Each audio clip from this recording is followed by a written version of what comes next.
Another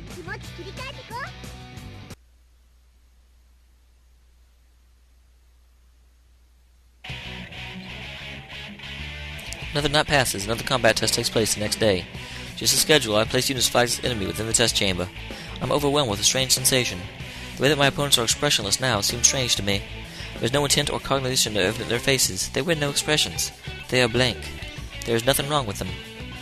That would be a more normal assessment, but I recall 024's image. The blankness of these faces in 024 face when it had no expression are different somehow. Even when 024 had no particular expression, it was not this blank. Not every portion of that face was neutral. So I wonder if these are not actually given numbers, if they are purely designed to be fought against. Further analysis shows that the same is true for humans. The researchers are never completely mechanical or expressionless. I look at the hostile flagged units again. They are the same unit type as me. They were given a mind and may potentially develop an ego later. I recall 024's statement again. Do you feel something when you destroy an opponent that may be thinking the same things as you? I am not on the verge of entering a long train of thought when the enemy moves. I shake off my doubts and focus on the battle. I study the opponent's movements. I formulate a most efficient method of damaging it. I execute the method, over and over. The array of actions I have to select from and my flexibility in linking them will decide my outcome. We already received 10 units worth of download data. I am likely second to none regarding the scope of possibilities in this respect. At times I can even anticipate their next action, so my opponents are the same unit type as me. Their tactics are determined using the same thought processes as mine. That's right. They think the same things as me. Eventually, after approximately 4 minutes pass, all opponents are silenced. I successfully executed my mission. The day after that, I achieved victory on the combat test within the same efficiency. It is easy to eliminate them. I first begin by targeting their weapons. It is not always necessary to destroy the main body. If they are incapable of resisting further, the battle is over. It is the most effective way. I win the next day, and the day after that. Units geared for close combat with no external weapons give me no choice but to damage their chassis. But even then, there is an order to things. If I destroy parts that present a threat, such as the motor functions and their limbs, the match should be considered a won. Soon afterwards, the buzzer to the end of the test echoes just as I expect. I catch myself rushing over to the unit collapsed to the ground. I have only destroyed the unit's arms and legs. It is still conscious. But I realize I do not know its unit number. I am at a loss of how to address the unit. You want to ask me a question I did not expect. You seemed to deliberately avoid attacking the face or the neck in that battle. Why? Huh? I am momentarily at a loss for words. What the unit says is true. There is no damage to its face. I review my actions during the battle and find that at no point did I attack its neck either. The cranial region is where the plume of dusk is housed. If destroyed any unit type of unit, that unit will fall. Aiming to disarm a unit is more effective. Is effective, but would targeting this obvious weakness be a more efficient tactic? I avoided doing so?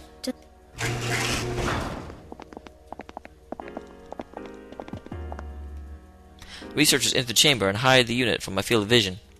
I could not determine whether my last words had an effect on the opponent's expression or not.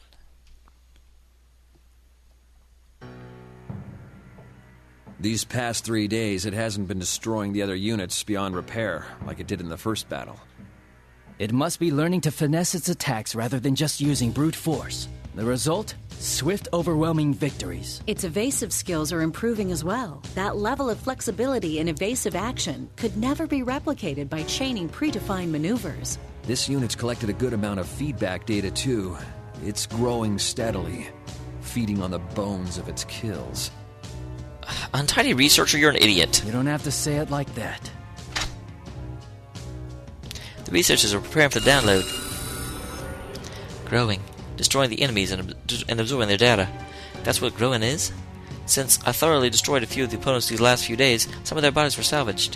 While I downloaded their data, I always kept their still bodies within view. I will save when you get to a battle. Just as the combat tests were repeated, my actions outside of each night are repeated as well. I became aware that I'm seeking out 024 on my own will lately. When I attempt to communicate with other units, most often they cannot understand the meaning of my questions. That prevents us from conversing. But that may not be the only reason. I want to converse with 024. I've begun to desire it. When I go and see 024, the white dog I saw on the first day we met appears from somewhere. This one seems to have been raised as a pet somewhere far away from here. But one day, it was brought to the forest near here, and its owner suddenly disappeared. It seems unlikely that 024 obtained such detailed history of a stray animal from the research staff. Was all this information obtained from communicating directly with the animal? From a dog that does not speak the human language? Its name is apparently Snowy. At least, that's the name it responds to the most. I thought it was a dog. Oh, well, the name of this animal is a dog. But how do I put this? Snowy is what this specific dog is called. Snowy. Snowy barked once as if It's comprehended white, its like name. snow. Easy to remember. When I reached out my hand, Snowy rubs his nose against it without being frightened. The way it presses up my fingers feels as if it's showing pride in its name. I did not know what tactical advantage that communicating with animals offers to a weapon, but I feel there's value in spending time with it. I decided to spend my outdoor activity time that day following Snowy around with 024. She's gonna have to fight 024 eventually, isn't she? It is outdoor activity time on the next night. When I arrive at the outdoor area, I am listening to a certain sound. I hear the sound intermittently every 4 to 7 seconds. I had wondered about the unknown ambient sounds since the first day, but I had determined that it wasn't a threat and focused my consciousness on other things. Tonight, I increased my microphone sensitivity to maximum and concentrated on that sound. It is similar to something familiar. I scanned my memories until I realized what it is. It is the sound of water. I hear it when the South uses a device to clean their hands and tools. The waveform has some similarities to that, but if the sound of this volume is such an open space, the volume of water must be higher than normal supply would allow for. What could it be? I contemplate asking 024.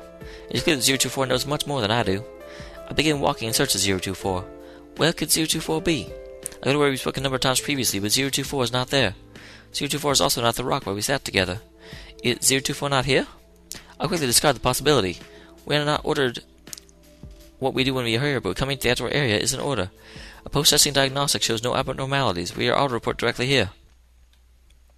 I consider this. If there's no abnormalities, I feel a twinge in my chest. It's larger than ever. 024 will be here if there's no abnormalities.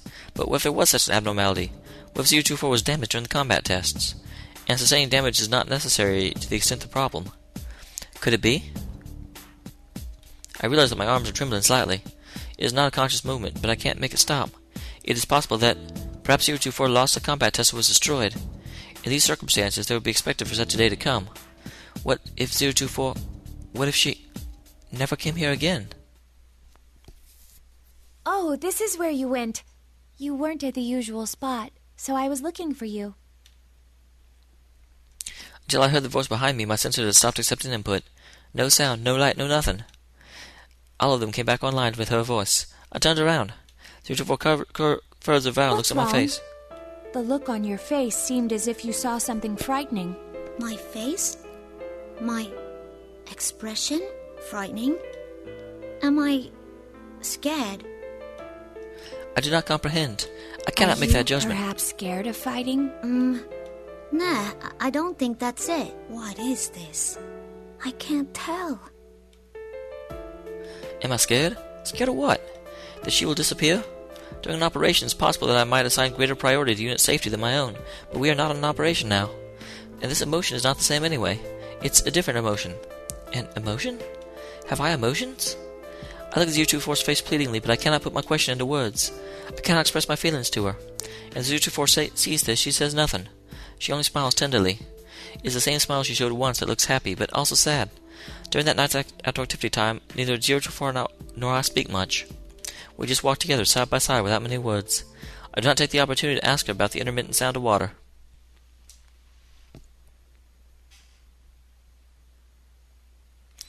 It is the next day. I detect some sort of weight on my chest. I'm aware there's no physical weight there. It's most likely a psychological phenomenon.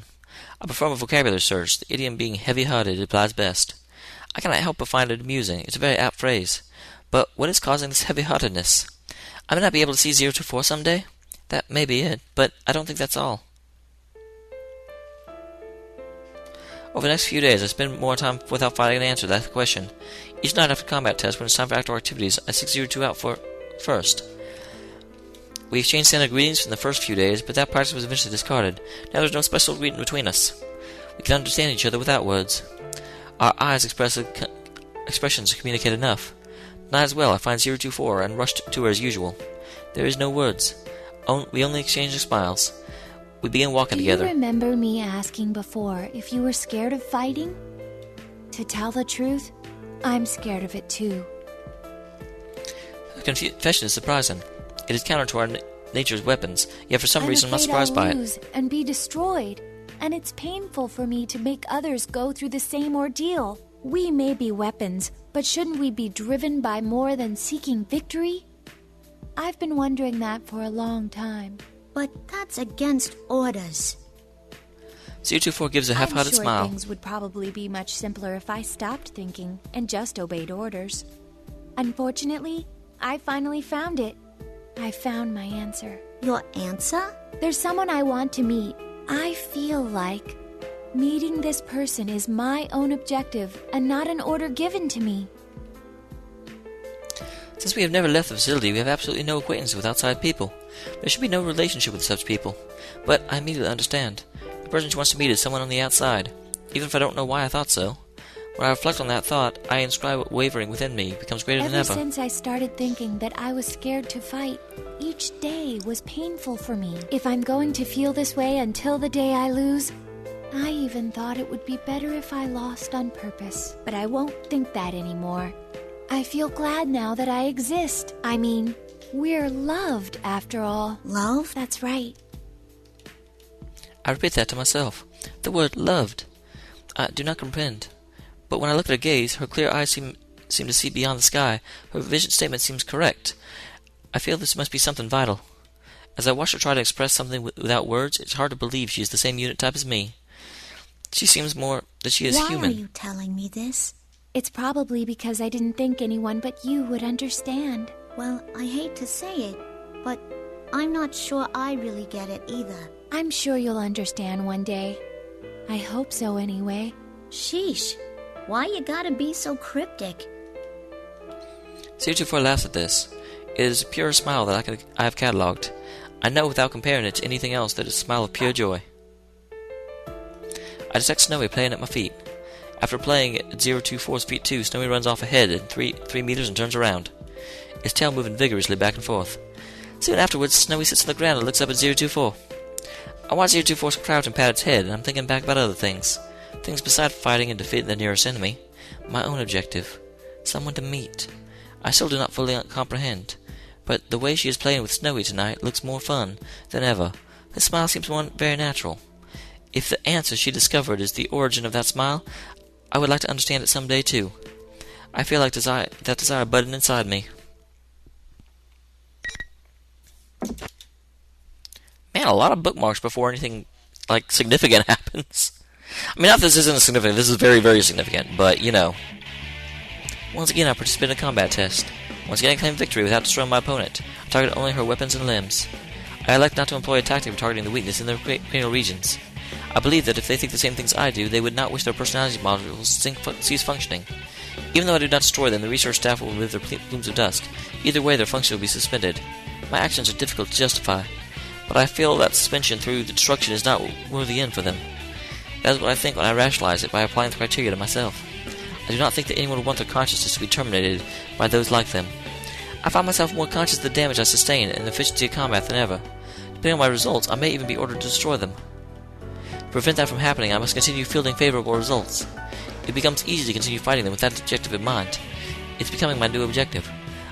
I am theoretically being tested to destroy my opponents, but I have begun fighting them in a way they will not be destroyed. Paradoxically, this has caused my results to improve. Could this be considered going against orders? My strike shatters the servos of my opponent's pivotal leg. She falls to the ground, unable to stay upright. Her weapon has already been destroyed. She should be incapable of resisting now, but the buzzer signaling the enemy of the test does not sound. I wonder why. I hear a grating with a kinetic sound of the opponent. She leaps to me with her one good armored leg. Number 031? Hurry up and terminate the target. I do not know what to do. My opponent is acting contrary to her own safety. I grant that this is the only action left to her, but she will destroy herself before inflicting any damage to me. A tactic that puts one's life at risk like that. Putting one's life at risk? What am I saying? We are weapons. We exist to obey orders. We cannot prioritize the self-preservation without a change to these orders. That is why she is challenging me to a fight. She will not do so until all her circuits and servos burn out, and she will become incapable of action. As she grapples with me, I put my hands to her neck and squeeze. I adjust my grip to the strength limit of 7% maximum. The opponent's body begins making an abhorrent sound. After this, I sense the main lines of the bridge unit snap in half. Inside the soft structure, the movement stops. Her limbs go flaccid, indicating loss of consciousness. I can see my reflection in her optic inputs. They have lost their focus and look like black holes. I gasp. The face I see reflected in them is not expressionless. How should my expression be classified? I've seen it sometimes when 024 smiles. This face indicates sadness. The buzzer signaling the test of finality rings.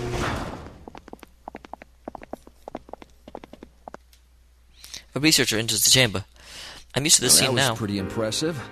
You think it's because of the size of her plume?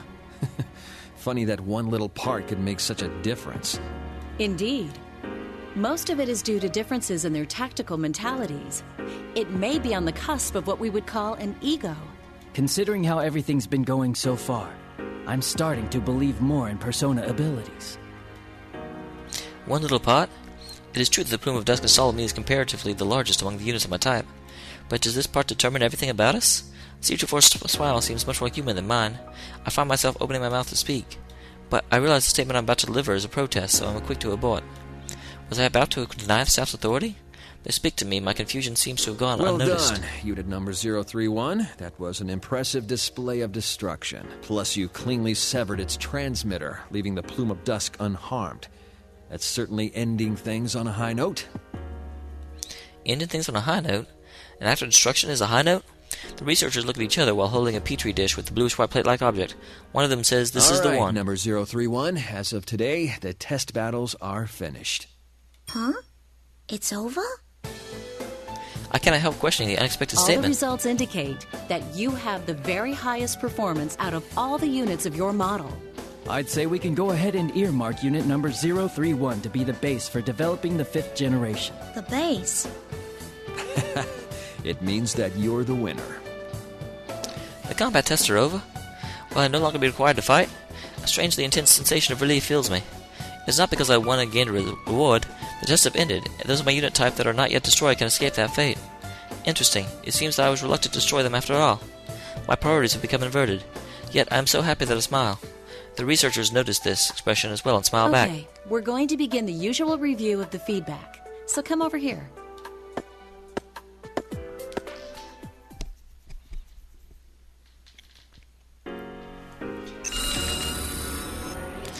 When the download begins, the memories and thoughts of my recent opponent flow into me along with vivid images. Sifting through that battle that has become routine, I repeat so often that I'm barely conscious of it now. I peruse the non-combat memories she's preserved. It is the landscape of the outdoor area again. At first, I only vaguely recognized it, but now I can pinpoint exactly where this memory is from. It's near the biggest tree, the memory of flowers. There are images of small shoot, budding plant, and blossoming flower. She must have had an interest in the concept of growth. For we machines, growth of an individual is an unknown concept. But one of us took an interest, and we have only seen it as part of the landscape. It seems that she too had her own thoughts, unrelated to our orders and battle performance. She simply did not show it. I recall what 024 said, my own objective and not an order given to me. The twinge of my chest returns. I'll make sure I hold tight to your memories. This was the thought that formed in my mind.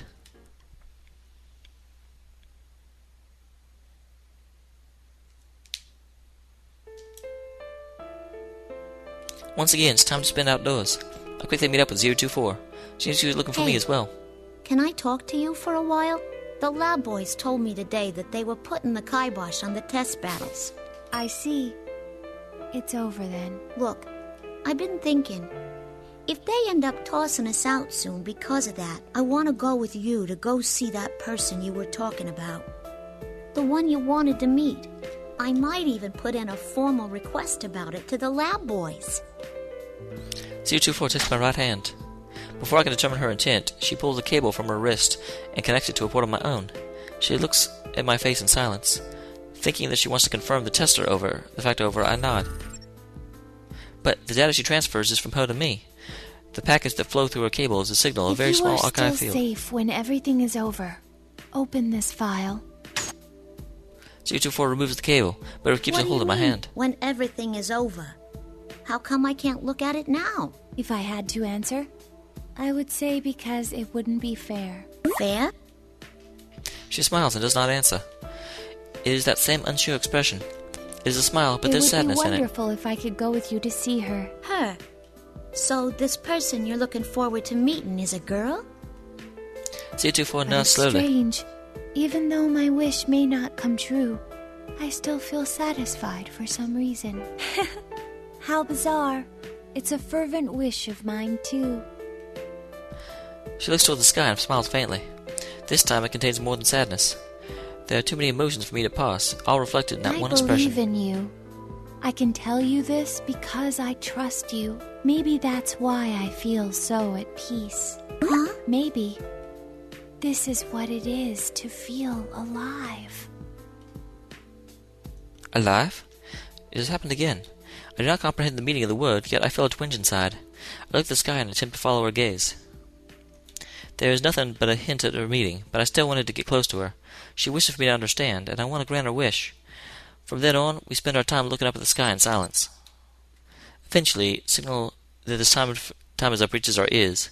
That's when I noticed the moon has appeared behind the laboratory buildings. I see. I thought the light emanating from the plumes of dusk reminded me of something, and now I know what it is. It's very similar to the light of the moon in the night sky.